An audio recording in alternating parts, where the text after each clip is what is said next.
નમસ્કાર ખેડૂત મિત્રો, આજે આપણે કુતિયાણા તાલુકાના ટેરી ગામે આવેલા છીએ પરેશભાઈની વાડીએ. આ તમે જીરું જોઈ શકો છો.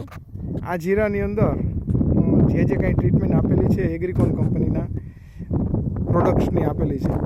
જીરું એકદમ નરવું છે, કોઈ પણ જાતનો રોગ નથી, જીવાત નથી, અને તેને કેવું રિઝલ્ટ મળ્યું છે એ પણ આપણે પરેશભાઈની વાડીએ એના જ મોઢેથી આપણે સાંભળીએ.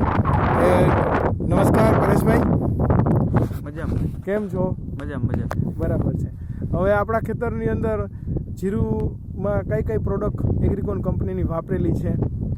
જીરાની અંદર 20 થી 25 દિવસનું હતું. હા, ત્યારે આપણે એમાં ખાતર નાખેલું હતું એગ્રીકોન કંપનીનું. જે ખાતરનું નામ શું છે? ખાતરનું નામ છે NPK. હા, અને એમાં ભેગા બેક્ટેરિયા પણ ભેળવેલા હતા. કયા કયા હતા? સુડોન અને ટ્રાઇકોન. બરાબર છે. એ ત્રણેય વસ્તુ ભેગી કરી હા, અને જીરાની અંદર આપેલ હતી. હા, એનાથી જીરામાં બહુ સારી એવી પ્રગતિ મળી એમ. બરાબર છે. અને અત્યારે બહુ જીરું સારું છે.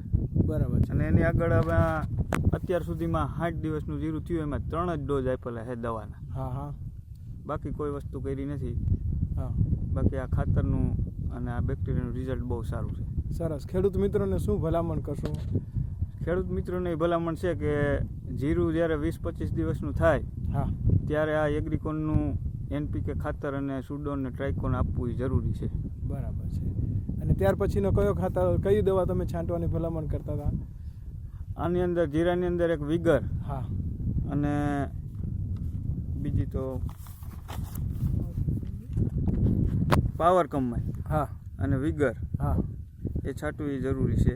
કેમ કે જીરાની અંદર ગ્રોથ સારો મળે, હા, અને ફાલ ફૂલ પણ ફાલ ફૂલ સારા મળે. સરસ. Thank you. ખૂબ ખૂબ આભાર પરેશભાઈ તમારો.